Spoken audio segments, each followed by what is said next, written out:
Hello guys and welcome back to Dinkar गुरुजी।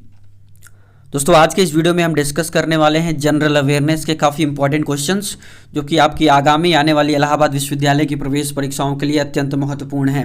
तो जो भी स्टूडेंट्स इलाहाबाद विश्वविद्यालय प्रवेश परीक्षा या CUET UG या PG की तैयारी कर रहे हैं उनके लिए वीडियो काफ़ी इंपॉर्टेंट होने वाला है। तो आप लोग वीडियो को शुरू से लेकर अंत तक जरूर देखिएगा। बाकी जो लोग चैनल पर नए हैं वो चैनल को जरूर सब्सक्राइब कर लें, बेल का आइकन प्रेस कर दें इसी तरह की महत्वपूर्ण वीडियोज़ लगातार पाने के लिए। तो हमारा आज का सबसे पहला प्रश्न है कि ऑर्निथोलॉजी विज्ञान के अंतर्गत किसका अध्ययन किया जाता है। तो बेसिकली ऑर्निथोलॉजी क्या है ये पूछा जा रहा है। तो basically ornithology is the study of birds, यानी कि ऑर्निथोलॉजी क्या है, पक्षियों का अध्ययन है। ठीक है, ऑर्निथोलॉजी के अंतर्गत हम पक्षियों का अध्ययन करते हैं। देखिए यहाँ पक्षियों का नाम आ गया है तो एक और फैक्ट आपको याद होना चाहिए कि बर्ड मैन ऑफ इंडिया किसको कहा जाता है या who is known as the bird man of India. तो डॉक्टर सालिम अली को बर्ड मैन ऑफ इंडिया के नाम से जाना जाता है। तो ये फैक्ट भी आपको याद होना चाहिए, ये भी पूछा जा सकता है। हमारा अगला प्रश्न है कि मायोपिया क्या है, व्हाट इज़ मायोपिया। तो basically myopia is a disease related to eye, यानी आँख से संबंधित एक बीमारी है जिसको हम नियर साइटेडनेस कहते हैं। नियर साइटेडनेस का कहने का मतलब ये है यह निकट दृष्टि दोष है। निकट दृष्टि दोष का क्या मतलब होता है कि आपको जो है कि नज़दीक की चीज़ें तो दिखाई देती हैं लेकिन दूर की वस्तुओं को देखने में आपको समस्या होती है।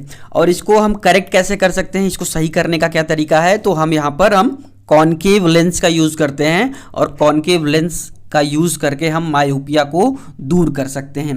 इसी तरह होता है एक दूर दृष्टि दोष जिसको हम हाइपरमेट्रोपिया कहते हैं, दूर दृष्टि दोष। और दूर दृष्टि दोष में क्या होता है, दूर दृष्टि दोष में होता यह है कि दूर की वस्तुएं तो हमको आसानी से दिख जाती हैं लेकिन जो पास की वस्तुएं हैं या जो नज़दीक की वस्तुएं हैं उनको देखने में काफ़ी दिक्कत होती है और इसको दूर करने के लिए हम कॉन्वेक्स लेंस का यूज़ करते हैं। और एक और बीमारी होती है प्रेसबायोपिया। प्रेसबायोपिया में होता क्या है कि जो हमारा जो नेचुरल लेंस है हमारे आँख में उसमें जो पावर ऑफ अकोमोडेशन होता है एडजस्ट करने का फोकल लेंथ को, उसमें दिक्कत आ जाती है। यानी कि उम्र के समय या उम्र के ढलते हुए समय के साथ जो है कि आपका जो हमारा सिलेरी मसल होता है हमारे आई लेंसेज को जो है कि एडजस्ट करता है उसके फोकल लेंथ को, वह कमज़ोर हो जाता है जिसके कारण लोगों को क्या होता है कि दूर और नज़दीक दोनों की चीज़ों को देखने में दिक्कत महसूस होती है। तो इसको दूर करने के लिए हम जनरली बाईफोकल लेंसेज का यूज़ करते हैं और आपने देखा होगा कि जो भी काफ़ी एजेड पर्सन्स हैं वो बाईफोकल लेंसेज यूज़ करते हैं। तो प्रेसबायोपिया को हम बाईफोकल लेंसेज से दूर कर सकते हैं। एक और बीमारी होती है आँख से जो है कि रिलेटेड, वो उसको हम कहते हैं एस्टिग्मेटिज्म। एस्टिग्मेटिज्म अब यहाँ पर थोड़ा समझा पाना थोड़ा मुश्किल है लेकिन एस्टिग्मेटिज्म को दूर कैसे करते हैं आपको याद होना चाहिए। ये काफ़ी ज़्यादा पॉपुलर क्वेश्चन है, पूछा जाता है। तो इसको हम सिलेंड्रिकल लेंसेज के द्वारा जो है कि दूर कर लेते हैं। बाकी कैटरेक्ट तो आप सभी को पता है, कैटरेक्ट को मोतियाबिंद कहते हैं। ये जो है कि क्लाउडीनेस आ जाती है जब लेंस के ऊपर, तो इसको हम मोतियाबिंद कहते हैं और इसका जनरली जो है कि ऑपरेशन के माध्यम से ही इसको सही किया जा सकता है।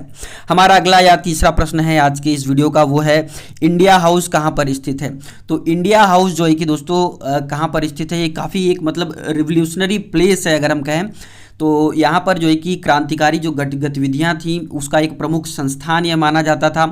इसकी स्थापना जो है कि श्यामजी कृष्ण वर्मा तथा उनके सहयोगियों द्वारा किया गया था और ये 1905 में इसका इस्टेब्लिशमेंट हुआ है। ये बात भी आपको याद रखना है, 1905 में इसका इस्टेब्लिशमेंट हुआ है। और इंडिया हाउस की स्थापना जो है कि लंदन में किया गया था। ऑप्शन ए जो है कि इसका सही उत्तर है, इंडिया हाउस की स्थापना लंदन में की गई थी। तो ये फैक्ट जो भी इस क्वेश्चन से रिलेटेड मैंने आपको बताएं ये सभी आपको याद होने चाहिए। अब एक अगला क्वेश्चन है कि जापान की संसद को क्या कहा जाता है। जापान की संसद को किस नाम से जाना जाता है। जैसे भारत की संसद को हम संसद ही कहते हैं या इंग्लिश में कहे तो पार्लियामेंट के नाम से जाना जाता है, उसी प्रकार जापान की संसद को हम डायट कहते हैं। जापान की संसद को हम डायट कहते हैं। यहाँ विकल्प में मजलिस दिख रहा है, मजलिस जो है कि ईरान की संसद का नाम है। उसी प्रकार जो है कि कांग्रेस जो है कि अमेरिका की संसद का नाम है। इसमें जो है कि दो हाउसेस होते हैं, जैसे हमारे यहाँ राज्यसभा लोकसभा होता है वैसे अमेरिका के कांग्रेस में अगर हम बात करें तो सीनेट होता है और एक होता है हाउस ऑफ रिप्रेजेंटेटिव्स। एक और है यहाँ पर स्टोर्टिंग। स्टोर्टिंग जो है कि नॉर्वे की संसद का नाम है। स्टोर्टिंग जो है कि नॉर्वे की संसद का नाम है। तो संसद से रिलेटेड ये फैक्ट्स आपको याद होने चाहिए। बढ़ते हैं इसी के साथ अगले प्रश्न की तरफ। हमारा अगला प्रश्न है कि भारत में पहली रेलगाड़ी किस गवर्नर जनरल के कार्यकाल में चली थी। तो रेलगाड़ी जो है कि 1853 में सबसे पहले चली थी मुंबई से ठाणे, आपको पता ही होगा। तो गवर्नर जनरल, देखिए थोड़ा सा डिफिकल्टी लेवल कैसे बढ़ाया जाता है प्रश्नों का। तो लॉर्ड डलहौजी जो है कि गवर्नर जनरल थे उस समय भारत के, और इन्हीं के मार्गदर्शन में अगर कहा जाए तो पहली रेलगाड़ी का संचालन भारत में हुआ था। हमारा अगला प्रश्न है प्रश्न संख्या 6, सबसे ऊंची पर्वतमाला कौन सी है, यानी कि which is the highest mountain range. यहाँ पर पर्वतमाला यूज किया गया है, इस बात को आपको ध्यान रखना है। और ऑप्शन में आप देख सकते हैं एंडीज भी दिया हुआ है, एवरेस्ट दिया हुआ है और हिमालय दिया हुआ है, ठीक है। हालांकि एवरेस्ट भी जो है कि एक पर्वत चोटी तो है ही है, एक पर्वतमाला भी है, ठीक है।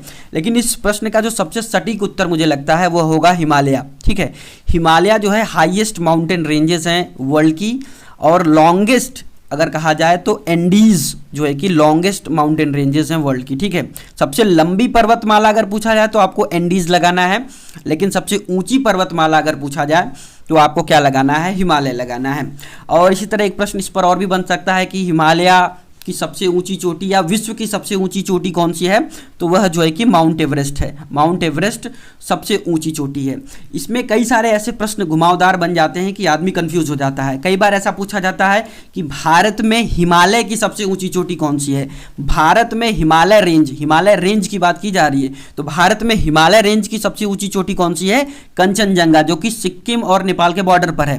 लेकिन एक प्रश्न ऐसा भी पूछा जाता है कि भारत की सबसे ऊंची चोटी कौन सी है, तो भारत की सबसे ऊंची चोटी जो है कि K2 है, जिसको गॉडविन ऑस्टिन के नाम से जाना जाता है। और यह जो है कि हिमालय रेंज में नहीं पाई जाती है, यह ट्रांस हिमालयन रेंज में पाई जाती है। काराकोरम रेंज, अगर मोर स्पेसिफिकली मैं तो कहूं तो काराकोरम रेंज में जो है कि K2 पाया जाता है। तो क्वेश्चन इसमें कई बार घुमा फिरा के पूछा जाता है, तो इसको एक बार आप अच्छे से देख लीजिएगा।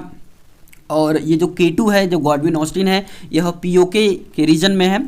तो कई बार कई जो है कि लोग इसको नहीं मानते हैं कि इंडिया में है, लेकिन भारत सरकार अभी भी इसको क्लेम करती है कि यह हमारे क्षेत्र में है, यानी कि POK हमारा ही है, निश्चित रूप से हमारा ही है।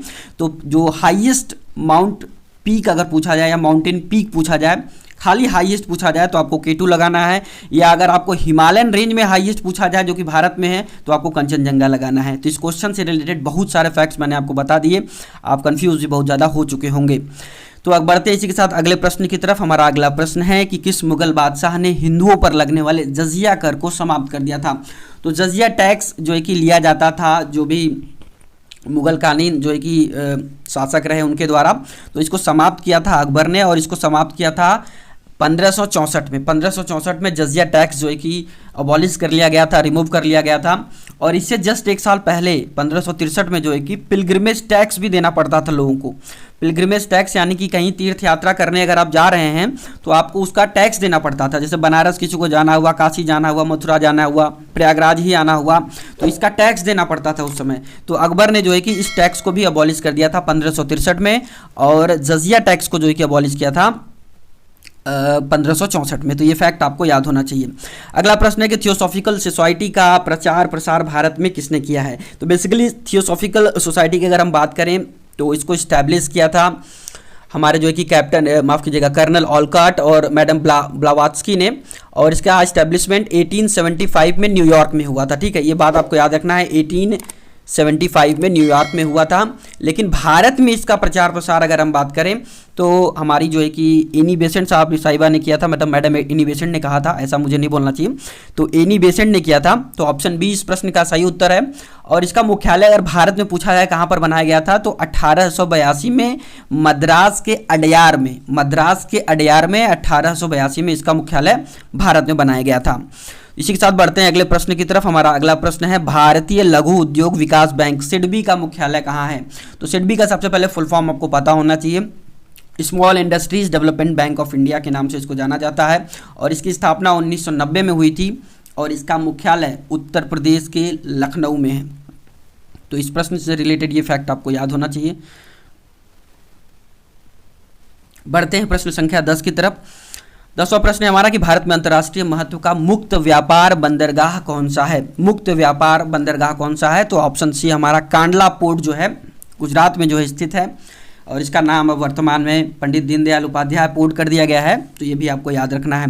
अगला प्रश्न हमारा है कि दूध की शुद्धता की माप किस यंत्र के द्वारा की जाती है, यानी कि which instrument is use to measure the purity of milk, ठीक है। तो ये होता है काफ़ी बेसिक क्वेश्चन है, लैक्टोमीटर के द्वारा जो है कि हम प्योरिटी ऑफ मिल्क को चेक करते हैं। वहीं पर हमारे ऑप्शन में दिख रहा है बैरोमीटर, तो बेसिकली बैरोमीटर से क्या करते हैं हम एटमॉस्फेरिक प्रेशर को मेजर करते हैं। हाइग्रोमीटर से हम एटमॉस्फेरिक ह्यूमिडिटी यानी कि आर्द्रता का मापन किया जाता है। और एक ऑप्शन हमारे पास है टैकोमीटर, टैकोमीटर से हम जो वायुयान होते हैं, हमारे जो एरोप्लेन्स होती हैं, उनकी स्पीड को हम मेज़र करते हैं। तो इस क्वेश्चन से रिलेटेड ये सारे फैक्ट्स आपको याद होने चाहिए। बढ़ते इसी के साथ अगले प्रश्न की तरफ। हमारा अगला प्रश्न है कि कौन सा ग्रह सबसे चमकदार है, which of the following is the brightest planet. Okay, तो the correct answer of this question will be option B, that is Shukra. इसको हम वीनस कहते हैं। तो वीनस को सबसे चमकदार ग्रह कहा जाता है। इसको पृथ्वी की बहन या सिस्टर ऑफ अर्थ भी कहा जाता है। इसी को हम मॉर्निंग या इवनिंग स्टार के नाम से भी जानते हैं। तो वीनस से रिलेटेड ये फैक्ट्स आपको याद होने चाहिए। बढ़ते हैं इसी के साथ अगले प्रश्न की तरफ। हमारा अगला प्रश्न है कि राज्यसभा का सभापतित्व कौन करता है, who does the chairmanship of Rajya Sabha. ठीक है, तो राज्यसभा का चेयरमैन कौन होता है, ये पूछा गया है इस प्रश्न में। तो आप सभी को पता है कि हमारे जो उपराष्ट्रपति होते हैं वह एक्स ऑफिशियो चेयरमैन भी होते हैं राज्यसभा के। ठीक है, तो उपराष्ट्रपति जो होता है यानी कि वाइस प्रेसिडेंट ऑफ इंडिया जो होता है वह जो है कि चेयरमैनशिप करता है राज्यसभा की, और एक्स ऑफिशियो चेयरमैन भी होता है। वर्तमान में उपराष्ट्रपति हमारे कौन है, आप सभी को पता होगा, श्री जगदीप धनखड़ जी। तो ये भी आपको याद रखना है। बढ़ते हैं इसी के साथ अगले प्रश्न की तरफ। हमारा अगला प्रश्न है भारत के विभाजन के लिए 3 जून 1947 की योजना को क्या कहते हैं। तो भारत के विभाजन के लिए जो 3 जून की योजना है उसको माउंट बेटन योजना कहते हैं। माउंट बेटन योजना कहते हैं। बेसिकली हुआ क्या था कि लॉर्ड माउंट बेटन ने, मार्च का समय था 1947 में, लॉर्ड वेवल के स्थान पर कार्यभार संभाल लिया था, और 3 जून 1947 को माउंट बेटन प्लान की घोषणा की गई थी, जिसमें भारत विभाजन की योजना थी। 4 जुलाई 1947 को क्लीमेंट एटली द्वारा भारतीय स्वतंत्रता विधेयक ब्रिटिश संसद में प्रस्तुत किया गया। यानी कि उस समय जब ये भी प्रश्न पूछा जाता है कि जब भारत स्वतंत्र हुआ तो उस समय ब्रिटेन में प्रधानमंत्री कौन थे, तो ये भी आपको याद रखना है। उस समय ब्रिटेन के प्रधानमंत्री थे क्लीमेंट एटली। अगला हमारा प्रश्न है विधवा पुनर्विवाह पर जोर किसने दिया। तो इसको इंग्लिश में भी, क्योंकि कई सारे छात्र इंग्लिश वाले होंगे, तो who led more emphasis on widow remarriage, ये पूछा जा रहा है। तो यहाँ पर जो ऑप्शन ए है, ईश्वर चंद्र विद्यासागर जी ने सबसे ज़्यादा एम्फेसिस दिया था। यह बंगाल के निवासी थे, तो इन्होंने सबसे ज़्यादा एम्फेसिस दिया है विडो रीमैरिज के ऊपर।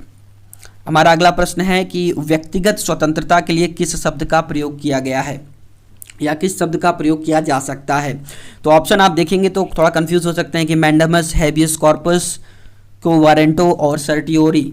ठीक है, तो ये बेसिकली क्या है, यह रिट्स हैं जो कि भारतीय संविधान द्वारा जो है कि जारी किया जाता है। अनुच्छेद 32 के द्वारा जो है कि 5 रिट जारी की जाती हैं, और इन रिटों में जो ऑप्शन बी में हमारे पास हेबियस कॉर्पस लिखा हुआ है, इसको हम हिंदी में बंदी प्रत्यक्षीकरण कहते हैं। यही जो है कि इस शब्द का हम प्रयोग कर सकते हैं व्यक्तिगत स्वतंत्रता के लिए, क्योंकि हेबियस कॉर्पस में होता क्या है, बंदी प्रत्यक्षीकरण। कहने का मतलब बंदी को प्रत्यक्ष करना होता है। अगर आप किसी को डिटेन कर रहे हैं तो next within 24 hours from the time of detention, within 24 hours आपको जो है कि जिस भी अभियुक्त, जो भी इंसान है जिसको आपने बंदी बनाया हुआ है, उसको आपको जो है कि न्यायालय के समक्ष प्रस्तुत करना होता है। उसके बाद जो है कि न्यायालय आगे की कार्रवाई बढ़ाता है। तो ये आपको याद रखना है इस प्रश्न से रिलेटेड फैक्ट। अगला प्रश्न है हमारा कि कैल्शियम किसकी वृद्धि में सहायक होता है। बहुत बेसिक क्वेश्चन है, हड्डियों के, दांतों के। ठीक है, बेसिक क्वेश्चन है, आप जान सकते हैं कैल्शियम की आवश्यकता दांत के ग्रोथ के लिए और दांत की मजबूती के लिए। माफ़ कीजिएगा, ज़्यादा ग्रोथ तो दांत की होती नहीं है एक समय के बाद, और हड्डियों की मजबूती के लिए और हड्डियों की ग्रोथ के लिए काफ़ी महत्वपूर्ण होता है। ऑप्शन बी इसका सही आंसर हो जाएगा।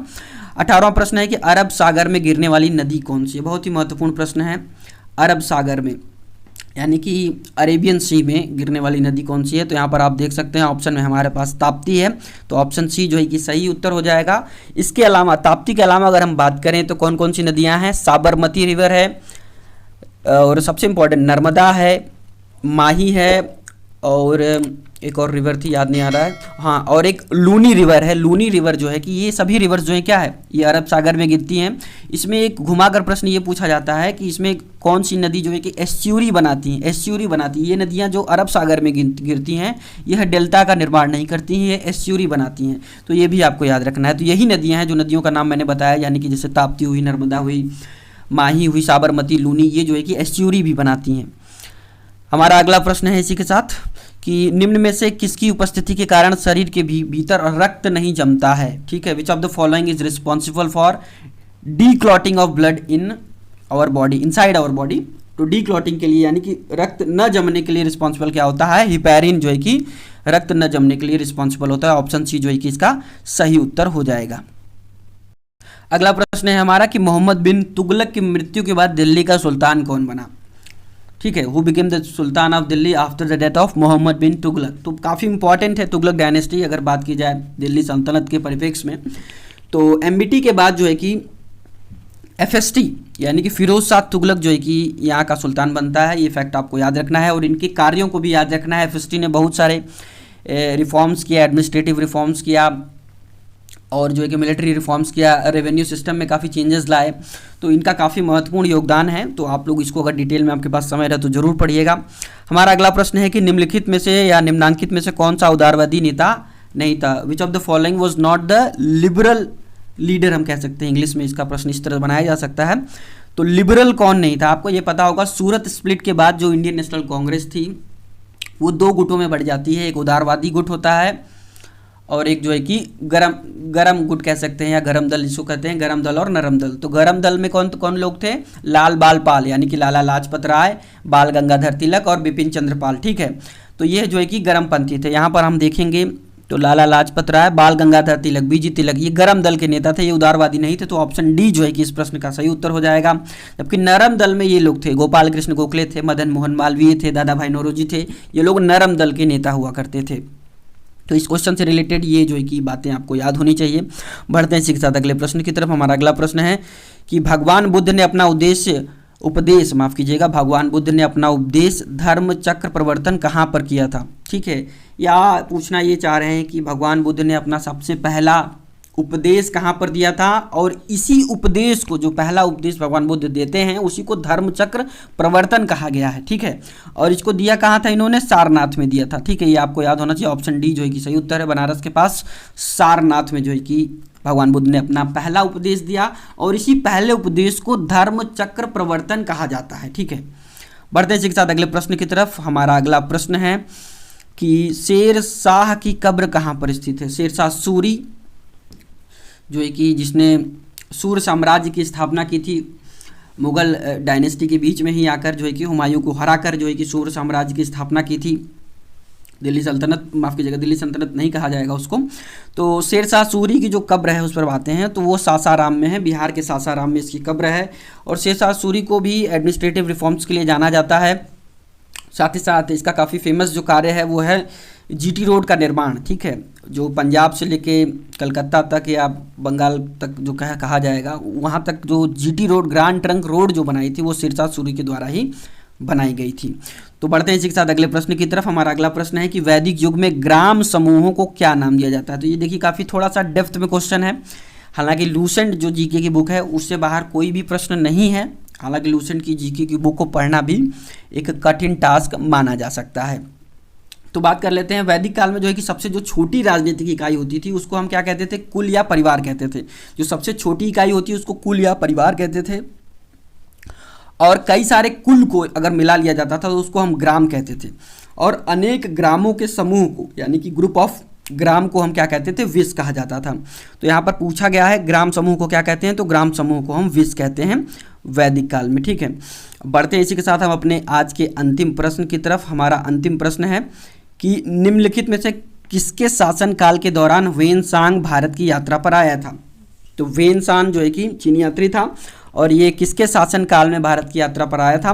तो इसका जो सही उत्तर है वह है हर्षवर्धन। हर्षवर्धन के शासनकाल में जो है कि वेनसांग भारत आया था। और इसकी बुक का जो नाम है वो भी आपको याद होना चाहिए, यात्रा वृत्तांत था इसका, सियुकी के नाम से काफ़ी ज़्यादा प्रसिद्ध हुआ है। तो इससे रिलेटेड भी प्रश्न कई बार पूछ लिया जाता है। तो आज के इस वीडियो में बस इतना ही। वीडियो आपको कैसा लगा ज़रूर कमेंट करके बताइएगा और अपने जो भी डाउट्स हैं आप पूछ सकते हैं कमेंट सेक्शन में। वीडियो पसंद आया तो वीडियो को जरूर लाइक कर दिया करिए, चैनल को सब्सक्राइब कर लिया करिए। बाकी जो लोग चैनल पर नए हैं वो चैनल को जरूर सब्सक्राइब कर लें, बेल का आइकन प्रेस कर दें और इसी तरह पढ़ाई अपनी जारी रखें। अपना बहुत बहुत ध्यान रखिएगा। जय हिंद, वंदे मातरम।